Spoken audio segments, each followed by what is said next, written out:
Quand on est un véritable chercheur de la lumière, où on le sait, qu'on part d'un point où on est un être ordinaire et qu'on va vers la lumière, il y a un moment donné, même si sur le moment on ne s'en aperçoit pas trop, au bout d'un moment on se dit il y a quand même des transformations dans ma vie.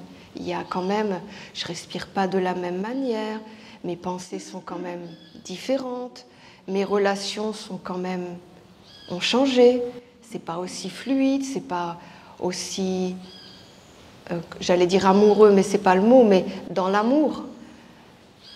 Eh bien non, on peut encore croire que c'est la lumière. Et ça, vous voyez, j'ai un peu du mal à comprendre ça. Parce que il y a un moment donné, la lumière, c'est vrai que c'est un monde tellement vaste que on n'a pas toujours les critériums pour savoir si elle est présente avec nous, si on vit avec des alliances supérieures, si on a un champ de vie qui respire avec les êtres équilibrés. Mais on a un minimum de critériums quand même, un minimum, qui est tout simplement notre quotidien, notre façon de regarder les choses. On voit bien si on commence à avoir un œil critique, quelque chose d'envieux, de jaloux. Vous voyez, ça, tout le monde peut l'avoir, ce critère-là. Il n'y a pas besoin d'être un spiritualiste. On voit bien que notre respiration, quand on se réveille le matin, il y a des choses qui sont là. Et voilà, pour moi, ça, c'est un grand mystère. Je ne comprends pas ça. Alors peut-être que je suis quelqu'un de très matérialiste, peut-être. Et en fin de compte, après réflexion, je me suis dit non, je ne suis pas matérialiste. C'est-à-dire que chaque être humain porte des particularités. Et c'est ça que j'ai compris. C'est qu'en fait, on n'est pas tous les mêmes. Bon, bien sûr, on est constitués tous de la même manière, mais on n'est pas tous les mêmes parce qu'on n'est pas tous à porter et à faire les mêmes choses. Et c'est ça qui fait la force de notre existence.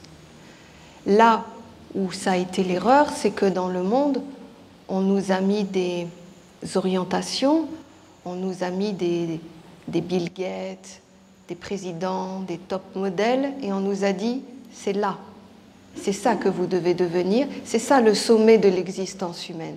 C'est-à-dire, tous la même chose. Le critère de la réussite, c'est ça. Il n'y en a pas d'autre, c'est ça. Et donc, quelque part, on est tous programmés à l'intérieur de nous à vouloir être tous identiques. C'est-à-dire à se dire, la gloire, la réussite, c'est ça. C'est à peu près atteindre cet objectif. Mais en fait, c'est totalement faux. Parce que chaque être humain n'est pas destiné à la même chose.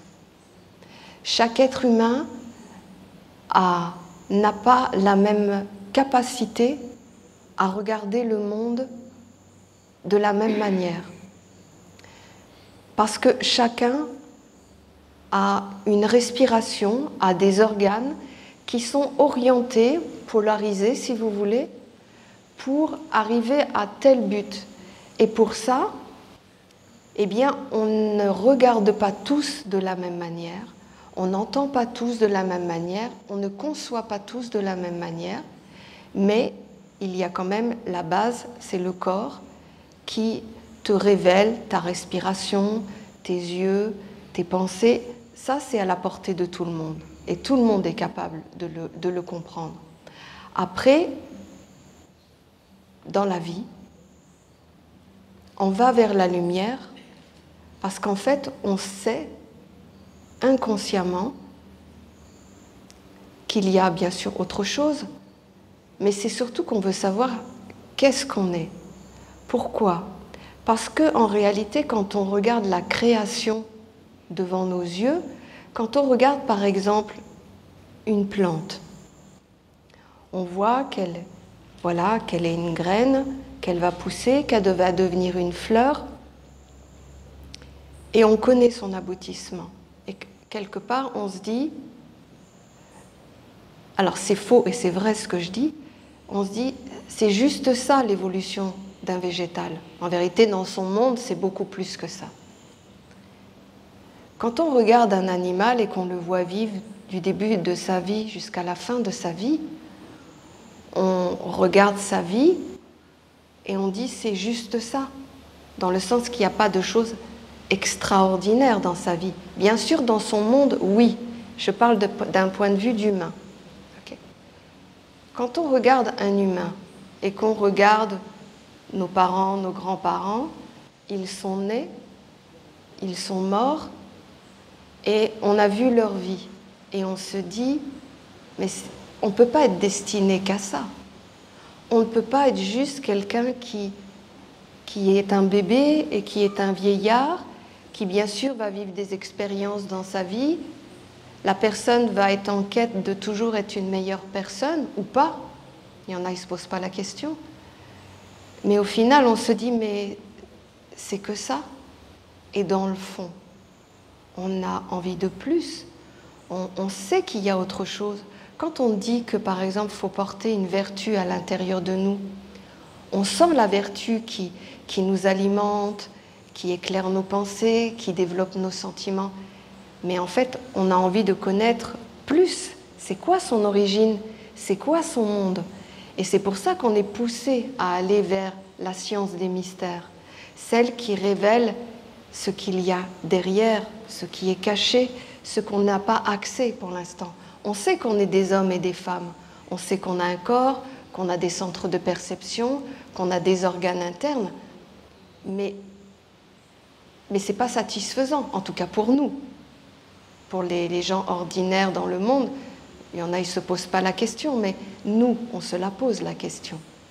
Et on a envie de se dire, on veut aller au-delà des frontières, on veut aller voir ce qui se passe derrière. On nous parle des anges, on nous parle des esprits, on nous parle des gnomes, on nous parle de tout un monde qui existe, mais en fait, on n'en a pas accès. Alors on en a accès à un certain niveau parce qu'on a été à comprendre ces mondes-là. Donc on en a une vision intellectuelle, peut-être même un peu sentimentale, et certains peut-être un peu perceptibles. Mais au final, ce n'est pas assez. On a vraiment envie d'entrer dans leur univers et de découvrir c'est quoi leur monde et comment vivre avec eux, puisqu'en fait ils vivent avec nous. On n'en a pas accès, mais on sait qu'ils sont là. Et c'est là où je dis que c'est la merveille des merveilles quand la mère est arrivée, puisqu'elle nous dit, mais vous faites un petit peu erreur. Vous allez tout chercher à l'extérieur. Vous allez vous concentrer sur des choses dont on vous donne des orientations, mais dans le fond, où est-ce que vous le fixez? Comment vous l'incorporez à l'intérieur de vous? Et c'est là la clé. C'est aller à l'intérieur de vous. Votre corps a tout de programmé pour accueillir tous ces mondes à l'intérieur de vous. Mais simplement, tous ces mondes, ces organes, ces centres à l'intérieur de nous n'ont pas été développés parce que ce n'était pas l'orientation d'une vie ordinaire. D'une vie ordinaire, vous la connaissez tous. Voilà, donc on naît, on meurt, on a une vie, mais on ne va pas au-delà de ces frontières-là. Et la mère, elle dit, en réalité, le trésor, il est là à l'intérieur de vous. Tout est déjà là. Simplement, voilà, c'est les mystères de l'incarnation. Quand vous arrivez dans le monde, on ne vous donne pas tout. On vous donne le potentiel de tout, mais on ne vous donne pas tout, parce que vous devez, dans votre vie, cheminer et montrer devant tous les mondes subtils, supérieurs, les amis, la famille, qu'en fin de compte, vous êtes un être qui est capable de porter ses propres convictions, ses propres sentiments, ses propres désirs. Et pour ça, c'est un chemin de vie qui, en général, vous conduit au plus tard vers l'âge de 30 ans, où vous devez être individualisé. Vous devez être une identité particulière. Vous respirez une certaine énergie. Vous avez des orientations précises de la vie. Et c'est là que vous commencez vraiment à apparaître devant tous ces mondes. On peut dire, cet être, c'est plus ou moins ça. Il porte ses qualités. Il est capable d'aider ou d'éclairer sur certains sujets. Donc à ce moment-là, le corps, il est prêt. Il est prêt en mode, puisque tu es individualisé et que tu as tes convictions, que tu es capable d'aller chercher de l'énergie, de l'enthousiasme, à travers des conversations, à travers ta méditation, tu es capable de te centrer, de rester toujours dans ton être. À ce moment-là, tu peux être dans l'expansion de ton être. Mais on n'avait pas les méthodes. C'est-à-dire qu'on allait se diluer, à tout ouvrir comme ça, en essayant de percevoir des choses et de tout ramener à soi. Le problème, c'est qu'avant d'atteindre des mondes supérieurs, il y a des mondes qu'on appellerait collectifs, où c'est la respiration de tout ce qui se passe dans l'existence humaine, qui se teinte dans un éthérique, qui se teinte dans de l'eau, qui se teinte dans des éthers, et qui peut se teinter, pour certains, dans le monde du feu, dans la puissance du feu. Pourquoi je dis certains? Parce que le feu est un monde dualiste, dans le sens qu'il n'y a pas de mélange. Le feu est un élément où c'est la lumière, où c'est la destruction. Mais le feu n'est pas un élément, vous voyez, qui est tout seul dans l'équilibre des mondes.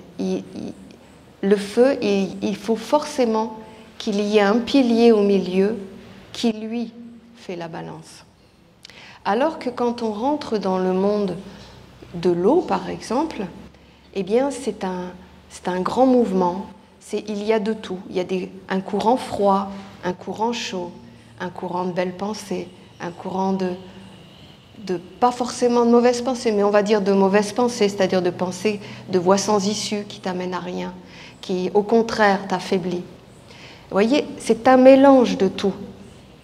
Et il faut avoir les capacités de créer la passerelle pour passer au-dessus de l'eau, de voir toutes les influences, mais ne pas être pris dans le courant. Et ça, ce sont des organes qu'on a à l'intérieur de nous et qu'il faut développer. On les développe par la réalité, c'est-à-dire chaque étape de ta vie, tu dois savoir quand tu poses un pied, qu'est-ce que tu équilibres dans ta vie? Est-ce que tu équilibres ta pensée qui devient plus fixe, plus claire, plus définie? Elle ne se perd pas dans des tas de monde à chercher tout le temps. Est-ce qu'à l'intérieur de toi, ton sentiment, il est dans l'équilibre, dans le sens, il est capable de discerner ce qui est de la blessure de la vie et ce qui est de l'organe qui doit s'ouvrir à des énergies, à des mondes, à des influences beaucoup plus élevées. Donc l'homme n'est pas pareil parce qu'il y a beaucoup d'êtres qui vont uniquement être tout le temps dans sa vie à gérer, par exemple, l'eau, dans le sens d'être tout le temps dans sa vie à maîtriser les courants qui arrivent et les courants qui doivent repartir. Vous voyez, ça va être un combat de leur vie. Ils vont essayer d'être toujours le plus clair possible, mais leur chemin de vie va être vraiment à, par exemple, contrôler les influences inconscientes. Et pour ces personnes, vouloir être dans le monde du feu ou dans les mondes supérieurs, je ne dis pas que c'est impossible, mais c'est pas réaliste.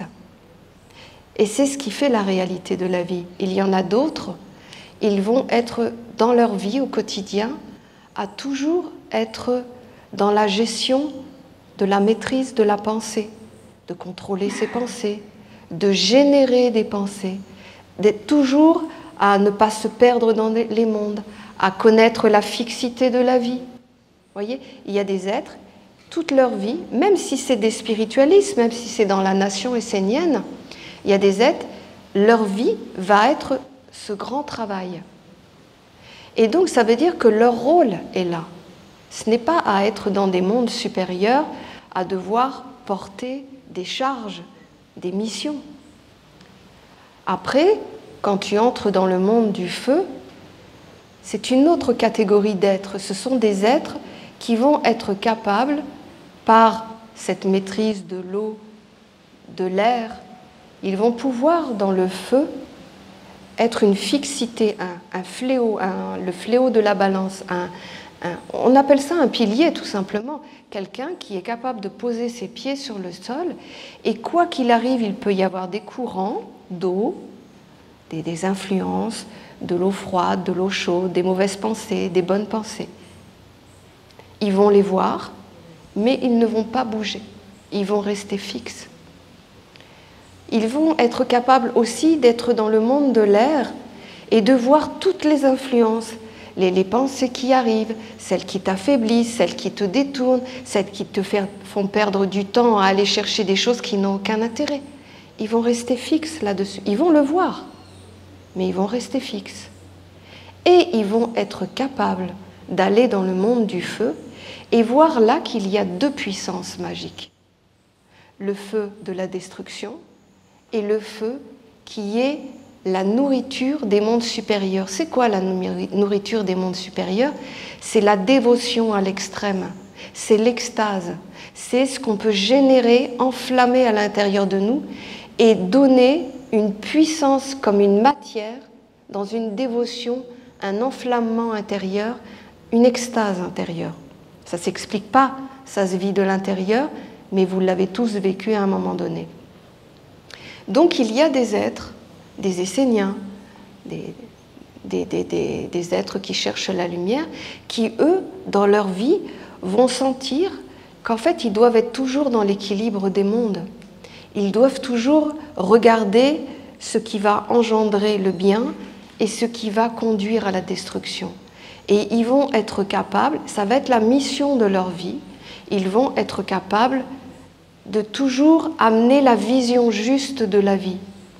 C'est un peu ce que la mère fait. C'est-à-dire qu'elle vous dit il y a une philosophie occidentale et en fin de compte, il y a un chemin de lumière. Alors bien sûr qu'elle n'est pas que dans l'élément feu, mais on le retrouve énormément son enseignement dedans, puisqu'en fait, elle dit ne mélangez pas tous les mondes, soyez dans la réalité. C'est-à-dire, ouvrez tout votre intérieur, donnez votre corps à dépasser les limites de l'existence, passer les frontières, aller vers d'autres mondes.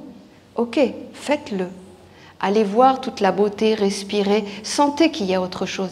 Et une fois que vous êtes convaincu qu'il y a autre chose, pas que vous avez tout compris, mais que vous l'avez ressenti, que vous savez par certitude intérieure qu'il y a autre chose, prenez ces éléments et maintenant amenez-les vers l'intérieur et donnez-les à vos centres de perception qui vont être capables de vous augmenter, dans le sens d'ouvrir, par exemple, quelque chose de très matériel ou scientifique plutôt. Quand on dit qu'on n'a qu'un pourcentage de son cerveau, c'est vrai, c'est ce que je vous disais tout à l'heure. Quand on arrive sur la Terre, on nous donne tout le potentiel, mais c'est à nous de le développer. Et donc, pour revenir à ce que je disais avant, tous ces mondes de lumière, de spiritualité, de méditation que vous avez pu vivre de l'extérieur, maintenant cette matière, vous devez la ramener à l'intérieur de vous pour que tous ces centres de perception, ils aient un lien entre ces mondes subtils, voire supérieurs, qu'il y ait un lien jusque dans votre réalité intérieure. Et que vous, qui êtes le chef d'orchestre de tout ça, vous puissiez permettre à ces organes, dès qu'ils commencent à apparaître, de leur donner une direction, c'est-à-dire votre devenir, ce que vous voulez dans votre vie, ce que vous voulez advenir de votre vie, et aussi qu'est-ce que vous voulez réellement donner de votre vie pour qu'un monde supérieur puisse vous utiliser. C'est pour cela que je dis qu'on n'est pas tous les mêmes. Et je dirais, pour aller plus loin dans mon histoire après le feu, il y a cette fameuse alliance avec un ange. Là, vous êtes une autre catégorie de personnes. C'est-à-dire que là, vous n'êtes plus dans la recherche. Bien sûr que vous le serez tout le temps dans votre vie parce qu'on doit se performer, on doit être un meilleur outil. Mais il y a cette notion où dès qu'on fait une alliance avec un ange, en fin de compte, on accepte un élément étranger dans notre vie. C'est-à-dire qu'on ouvre une porte de notre conscience à travers notre tête, on ouvre une porte de respiration à travers notre sentiment, on ouvre une porte d'action à travers notre vie, où ce n'est pas nous qui allons diriger, c'est notre ange. C'est-à-dire qu'on donne une partie de notre vie pour que notre corps soit un outil d'un monde dont on ne contrôle rien. Un ange est une intelligence supérieure qui, elle, sait, mais nous ne respirons pas et pensons pas dans ce monde-là. Donc on ne connaît pas ses centres d'intérêt, on ne connaît pas ses objectifs, on ne sait pas quel est le but qu'il veut nous faire atteindre. Mais quand on fait les 6 lunes, officiellement, on donne un capital de notre vie, une partie de notre vie, pour que ce monde se serve de nous et de notre intelligence, de notre sentiment et de notre volonté. On va organiser un monde, une œuvre, dans lequel nous, on va être présent comme un outil et notre ange va pouvoir, lui, amener ses commandements, sa sagesse et finalement poser aussi son œuvre à travers nous dans la vie. Vous voyez, c'est une autre catégorie de personnes et tout le monde ne peut pas faire ça. Parce que ça veut dire qu'il faut avoir accepté de donner une partie de sa vie. Je sais que vous l'entendez, ce mot, depuis des années, donner une partie de sa vie à la lumière. Mais donner une partie de sa vie, c'est vraiment donner une partie de sa vie. C'est-à-dire être capable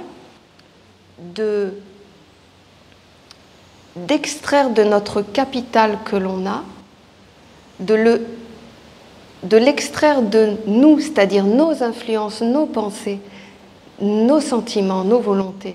Puisque aujourd'hui, notre corps, c'est nous qui dirigeons tout à l'intérieur. C'est nous qui disons, demain, j'ai tel projet, je le dirige vers là, je vais dire que les pensées aillent là, que mes sentiments aillent là, et que ma volonté aille là. Vous avez pris tout le territoire. Et c'est normal, c'est comme ça. Mais là, vous partez dans l'inconnu.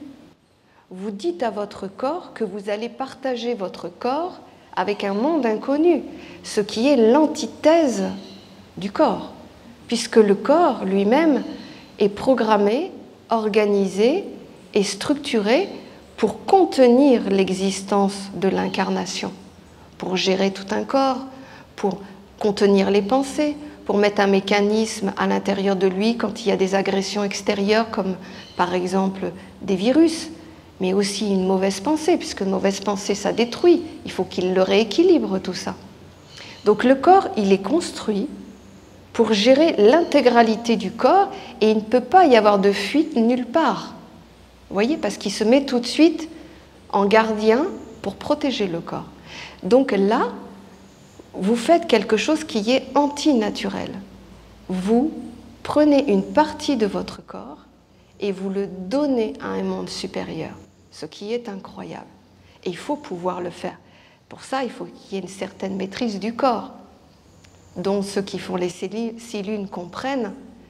Quand on travaille le double, où on est bien le gardien et c'est nous qui choisissons ce qu'on veut faire entrer et ce qu'on ne veut pas faire entrer.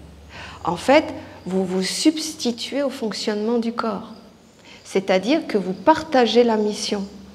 Le corps le fait instinctivement, naturellement. Mais là, dans une discipline des 6 lunes, vous dites, là, je me positionne à l'intérieur de moi et je vais participer à cette fonction. C'est-à-dire que je vais prendre ma responsabilité, puisque j'ai un intellect, un sentiment, une volonté, je vais prendre une charge du corps, celle où je vais m'opposer à certaines pensées, je vais m'opposer à certaines habitudes, je vais m'opposer à certains mécanismes, parce que maintenant, je veux être dans le contrôle de ce qui reste à vivre à l'intérieur de mon corps. Vous voyez, vous êtes en train d'investir votre corps. Quand je veux dire investir votre corps, ça veut dire que vous prenez votre vie en main, c'est-à-dire que vous prenez les directions de votre destinée. Je m'explique. Quand on vient sur la Terre, on vient avec un corps et en fait, on a tout autour de nous, on a des éléments, des esprits, des égrégores, des génies. On a tout un monde qui vit autour de nous. Ça fait partie de l'incarnation. C'est subtil, mais ça fait partie de l'incarnation. Donc on vit avec ces mondes-là. Et la bénédiction, la grande bénédiction qu'on a dans notre vie, c'est que on nous donne la possibilité de nous réveiller à la deuxième naissance. C'est-à-dire que tout le temps que vous allez vivre de votre jeunesse jusqu'à l'âge adulte et jusqu'à votre vieillesse, tous ces mondes-là vont être autour de vous pour faire en sorte que vous restiez sur votre ligne fondamentale. Et donc vous avez une aide que vous ne savez pas, mais il y a de temps en temps, il y a des éléments qui viennent dans votre vie, qui s'incorporent à votre vie et qui vont vous donner de l'énergie pour, par exemple, vous donner la force de dépasser une chose, de créer une chose. Ce n'est pas que de la volonté humaine. La volonté est une énergie qui est conduite. Mais en réalité, de temps en temps, vous avez les éléments qui arrivent dans votre vie, qui vous donnent une vitalité, qui vous régénèrent, et là, vous avez la force d'avancer. De temps en temps, vous avez des esprits qui viennent dans votre vie, c'est-à-dire quand vous devez prendre des décisions et acter, quand vous devez faire des choix dans votre vie, et que, humainement, vous n'avez pas forcément la capacité de le faire. Eh bien, de temps en temps, il y a des esprits qui viennent, qui s'installent chez vous, le temps de vous donner la force d'acter, et ensuite ils repartent. Vous avez des génies qui arrivent. Quand vous voulez comprendre la vie, quand vous voulez avoir tous les éléments, quand vous voulez avoir le savoir, quand par exemple vous avez une grande décision à prendre et que vous devez avoir tous les éléments pour voir clair dans la situation, c'est qu'un génie passe dans votre vie et vous amène ce savoir. Et de temps en temps, il y a aussi les égrégores. Par contre, là, c'est vrai que ce sont plus certaines personnes qui vont, où les égrégores vont intervenir dans la vie. Ce sont des personnes des conférenciers, des écrivains, des êtres qui vont toucher un collectif. Okay ? C'est à ce moment-là aussi, quand il y a une notion de collectivité où ça doit être transmis à plusieurs, de temps en temps, il y a des égrégores qui viennent. Mais tout ça fait partie du capital bénéfique de votre vie et vous n'en êtes pas conscient. Aujourd'hui, par ce travail d'individualisation, en fin de compte, on le sait qu'il y a tout ça et on participe. On prend une partie de l'action inconsciente et on la rend consciente par nos pensées qui sont attentionnées aux influences qui arrivent, par nos sentiments ou nos respirations, elles doivent être plus dans une direction plutôt qu'une autre. Vous voyez, vous prenez une partie. Bon, là où je veux en venir finalement, même si j'essaie de vous l'expliquer comme ça, c'est que ceux qui commencent à faire une alliance avec un ange, en fait, acceptent de sortir de ce mécanisme de la vie et se créent un autre corps qui est de la conscience, de la création et quelque part de l'éternité. Quand je dis de l'éternité, c'est-à-dire qu'à ce moment-là, tout ce que vous allez faire va être écrit non seulement dans le mécanisme du corps physique, qui va être transmis par hérédité, mais également écrit dans tous les autres mondes. Parce que vous sortez un peu du processus simplement de l'incarnation. Et ça, ce sont d'autres êtres qui sont capables de le faire. Tout le monde n'est pas capable de faire ça. Et après, il y a une autre étape que je parlerai moins, mais qui sont destinées à d'autres personnes qui, elles, sont incarnées, ont le siège de tous ces mondes à l'intérieur, les éléments ont un siège à l'intérieur, les esprits ont un siège à l'intérieur, les égrégores ont un siège et les génies ont un siège à l'intérieur. L'homme est parfaitement constitué et est capable consciemment, à n'importe quel moment, de demander la présence dans telle situation d'un esprit, d'un égrégore, d'un élément, de la tête, de l'intellect. Voilà, le corps est parfaitement constitué. Et là, puisque l'homme est conscient et a quelque part tous les pouvoirs de l'incarnation, il peut être en mission de prendre des décisions, par exemple, dans une nation, dans un peuple, dans une collectivité, dans une famille. C'est-à-dire que l'homme conscient a le droit, d'un point de vue supérieur et magique, de créer pour l'avenir. Mais ça veut dire que ces individus, ces êtres qui sont capables d'aller là, sont vraiment fixes, dans le sens que le côté négatif ne peut plus passer. C'est-à-dire que ceux qui vont mettre au monde, être capables d'engendrer, être capables de créer pour les autres, vont être vierges de semences, vont être purs d'incarnation, vont être purs d'intention et vont être conscientes de la responsabilité et de l'acte qui est fait. C'est-à-dire que ces êtres sont capables, au-delà de l'existence physique, d'écrire pour vraiment le futur. Et c'est ce qu'un jour nous pourrons faire dans cette nation. Tout ça, tout simplement pour vous dire qu'on n'est pas tous obligés d'être les mêmes. Chacun doit faire ce qu'il a à faire. Chacun doit arriver toujours à être dans la maîtrise du monde dans lequel il sera toujours confronté. Ça ne veut pas dire que la lumière ne sera pas dans votre vie, bien au contraire. Parce que si vous êtes face à cette situation, c'est que vous devez la libérer. Vous devez lui permettre de libérer tous les mondes, mais également de construire à l'intérieur de vous ce corps qui va vous permettre de passer des étapes supérieures. Et dans notre nation, voilà, on a tout ce cas de figure.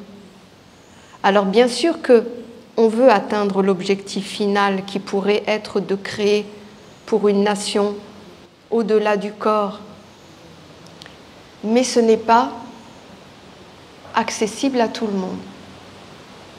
Et il ne faut pas être frustré de ça. Il faut vraiment regarder ce qu'on est, ce qu'on porte à l'intérieur de nous. Il faut vraiment nous évaluer et à un moment donné se dire, voilà, je pense que je peux porter ça, c'est pas parfait, mais je vais travailler à le développer parce que je veux atteindre cet objectif. Et à ce moment-là, chaque pas que vous ferez, vous saurez pourquoi vous le faites. Vous saurez pourquoi vous avez un corps, pourquoi le temps est précieux et que chaque jour est important. Que chaque jour, vous pouvez réellement poser une pensée, posez une semence, posez une intention qui va changer tout. Même si au départ vous n'en avez pas les résultats tout de suite, c'est important que chaque jour vous preniez conscience que la vie, ce n'est pas seulement ce que vous vivez en tant qu'être incarné, mais que la vie, elle nécessite de rentrer à l'intérieur de vous à partir du moment où vous commencez à sortir d'un mécanisme inconscient qui est normal. On est comme ces plantes qui ont un début, une fin, on les voit. On a l'animal, vous le voyez, il a un début, une fin, il a une vie.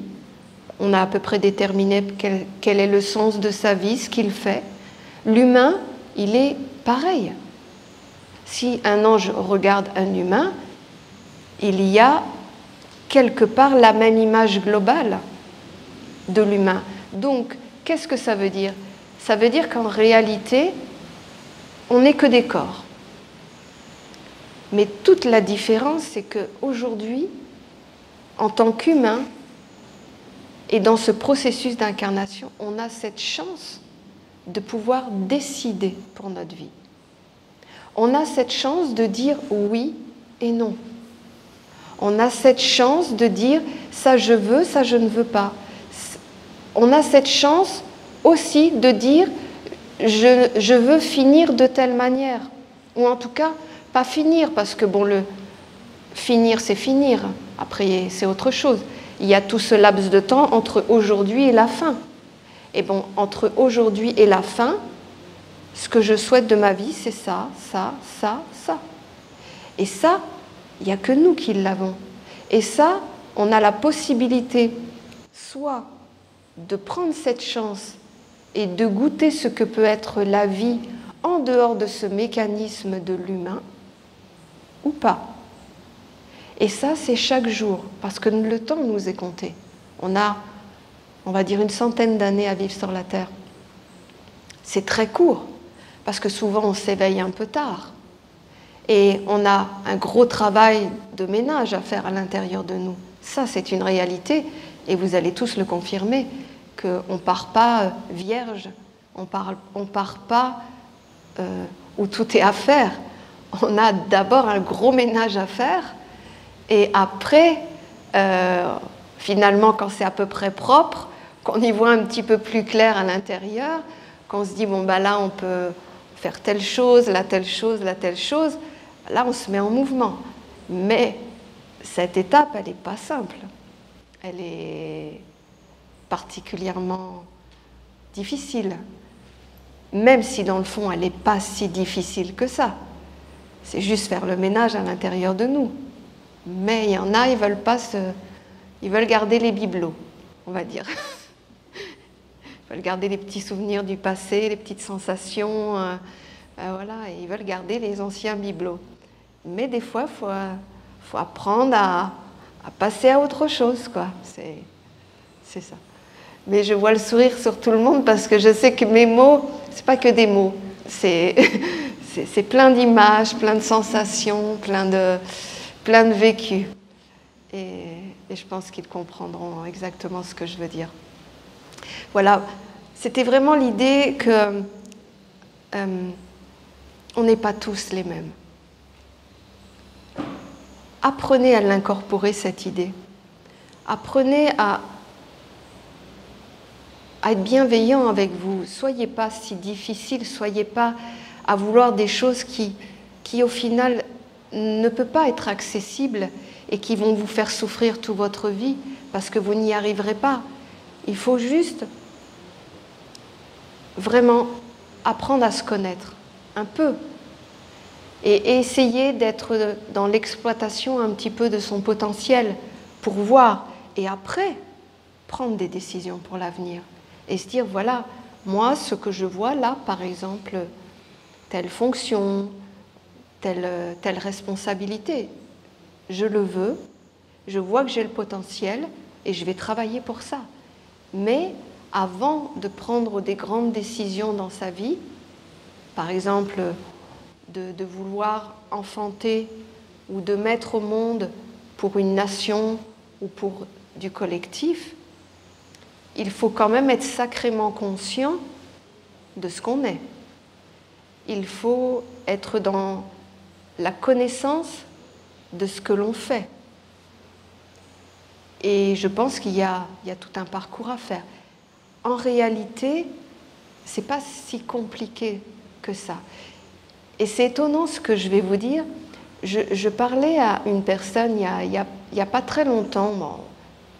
Et puis, cette histoire du verre plein et du verre vide, en apparence, une conversation banale sur un sujet relativement banal, mais qui, au final, n'est pas si banal que ça. Parce que vous voyez, la vie, elle se fait des conséquences des actes qu'on a posés. Donc on a toujours les... Donc la vie, quelque part, on en est un peu inconscient et on la subit. On la voit apparaître, telle chose arrive dans notre vie, on doit acter, réagir, transformer, mais quelque part, on ne l'a pas vraiment anticipé. Donc la vie, on l'a subie. Donc la vie, quelque part, plus ou moins, elle est écrite. Plus ou moins. Okay. Donc, il y a deux façons de la regarder, la vie.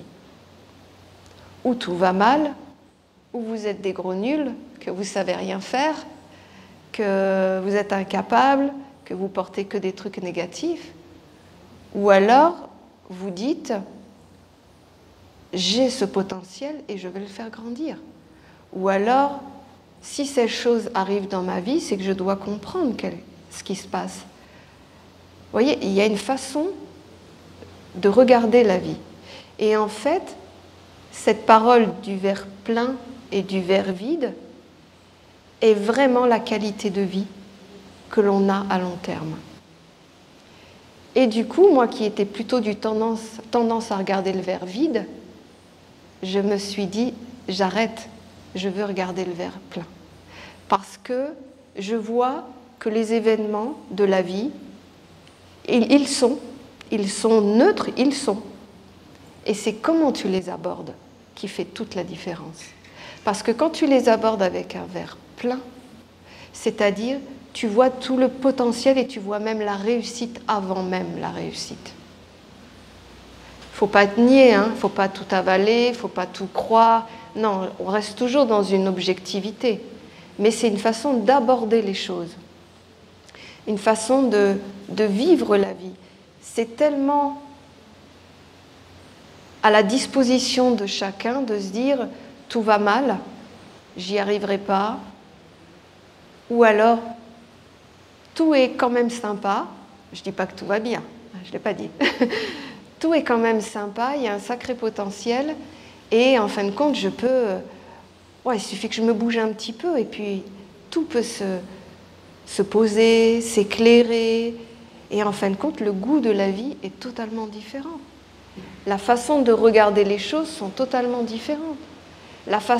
L'énergie que l'on dégage est totalement différente. Et même plus par rapport aux éléments, aux esprits, aux génies et aux égrégores, voir un être qui a envie de vivre et d'avancer et d'être positif, il reste autour de nous en se disant il y a un sacré potentiel ici. Et qu'en fin de compte, il reste et il vous encourage, il vous accompagne à être encore plus dans la vision de la vie. C'est quoi la vision de la vie? La vie, c'est le potentiel de tout. C'est-à-dire qu'on peut tout faire.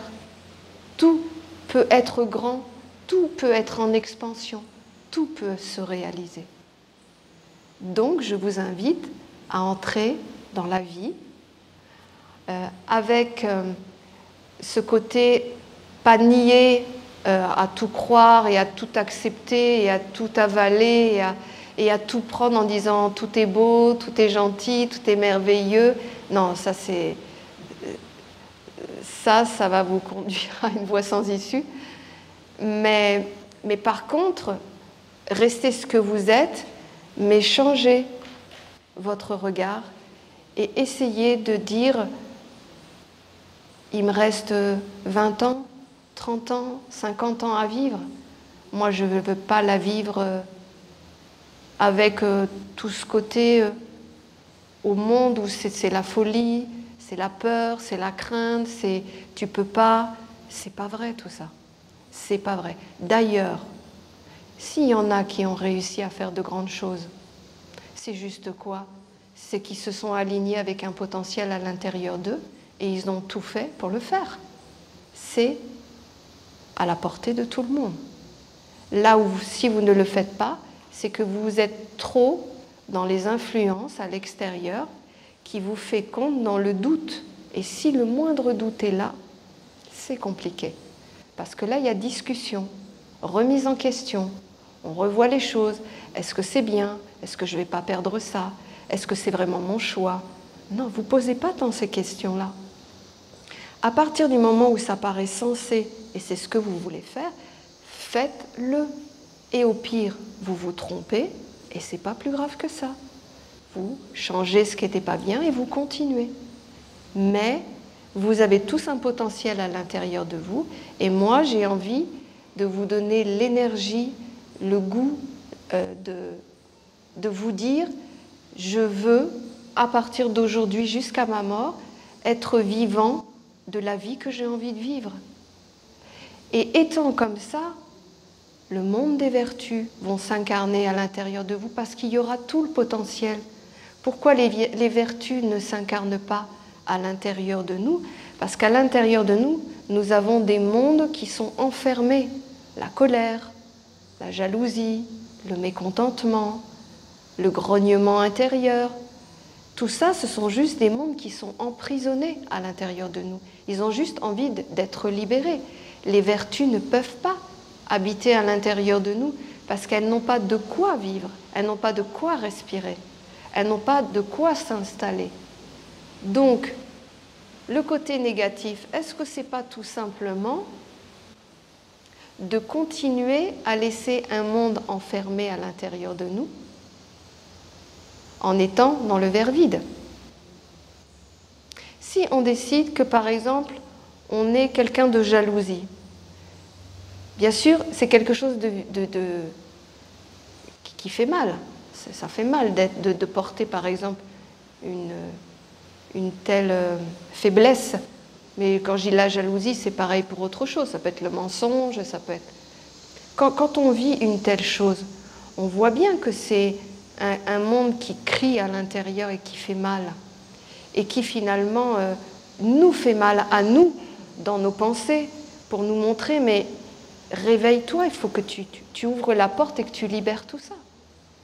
Mais en fin de compte, au lieu de ça, on essaie de se dire « non, je suis jaloux parce que j'ai eu une enfance difficile, parce que telle raison, telle... » En fait, on justifie de garder le monde à l'intérieur de soi. C'est pas ça qu'il faut faire. Il faut juste se dire « il y a la vie ». Et en fin de compte, oui, j'ai la jalousie, déjà l'accepter. Et puis dire, voilà, je vais y être de moins en moins, je vais ouvrir les portes. Et puis c'est quoi? La personne devant moi, ben, qu'elle fasse sa vie. Je vais arrêter de vouloir la contrôler. Et en fin de compte, tu vas vers le côté de la libération des mondes. Qu'est-ce que tu fais? Tu ouvres la porte à l'intérieur de toi et tu commences à laisser ces mondes-là s'en aller tranquillement.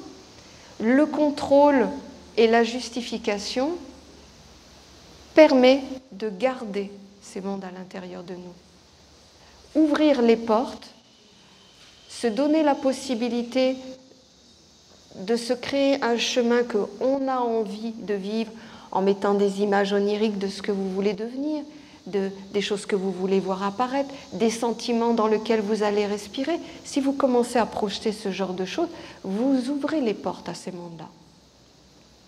Et ne leur donnez pas trop d'importance. En fin de compte, ce qui est du négatif à l'intérieur de nous, ce sont juste des mondes enfermés, prisonniers. Et quand ils sont très forts à l'intérieur de vous et qu'ils prennent vos yeux, vos pensées, vos sentiments, c'est qu'ils vous crient qu'en fin de compte, il y a une souffrance, il y a un truc qui ne va pas. Et qu'au lieu de de mettre ça sous le tapis ou de justifier parce qu'on a eu des problèmes dans sa vie, en fin de compte, vous leur dites taisez-vous, restez là, mais taisez-vous. Mais ce n'est pas ça qu'il faut faire. Il faut libérer. Il faut dégager ces mondes-là.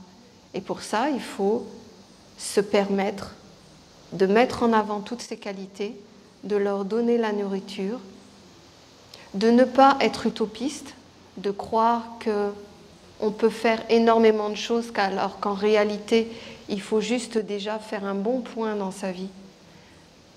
Vous voyez, je le vois dans les commentaires, par exemple, dans certains commentaires, moi je ne veux pas préciser dans quoi, mais dans certains commentaires, je peux intégrer dedans ceux qui font les corps, ceux qui font les sens, ceux qui font les 6 lunes, ceux qui font autre chose. Vous voyez, c'est clair que dans les commentaires,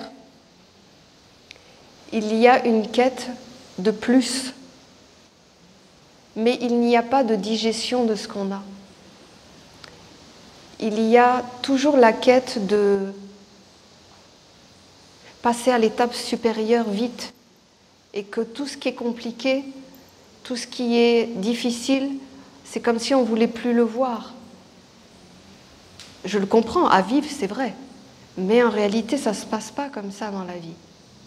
C'est pas parce que tu ne vois pas les choses qu'elles n'existent pas. C'est pas parce que tu veux passer à l'étape supérieure que tu as réglé la situation d'avant. Si tu veux réussir dans ta vie, il faut que de tes pieds jusqu'à ta tête, tous les mondes soient alimentés. Et c'est toi qui choisis la nourriture. Et pour ça, il faut qu'il y ait un minimum de connaissance de soi, dans le sens, pas la philosophie, connais-toi toi-même. C'est vraiment l'idée de se poser et de regarder vraiment le potentiel que l'on a. Par exemple, je donne un exemple tout bête. Par exemple, vous êtes quelqu'un d'aimant, de généreux, d'empathique. Et vous voyez qu'en parlant avec quelqu'un, vous adoucissez, vous êtes dans l'empathie, tout ça. Ben, vous voyez que vous avez un potentiel. Ben, au lieu de vous concentrer sur ce qui vous empêche d'être empathique, concentrez-vous sur le côté empathique et allez-y. Développez-le, allez plus loin, élargissez votre champ d'action. Vous allez donner de la priorité à un monde et l'autre, finalement, il va tranquillement s'éloigner, il va voir qu'il n'a plus sa place. Donc, regardez le potentiel que vous avez basiquement. N'allez pas chercher que vous avez des pensées avec des mondes supérieurs. Je ne dis pas que c'est pas juste, c'est juste. Mais vous voyez, c'est comme tout. Là, je vous dis des mots, et ce que je vous dis est entendu différemment par chacun d'entre vous. Vous n'entendez pas la même chose. Vous ne retenez pas la même chose. Il y a un mot que je vais dire que vous allez retenir, et celui d'à côté, il ne va même pas l'avoir entendu. C'est bien la preuve qu'on est tous différents et qu'on doit savoir ce que l'on est pour savoir ce que l'on peut faire. Voilà. Ce qui est bien, c'est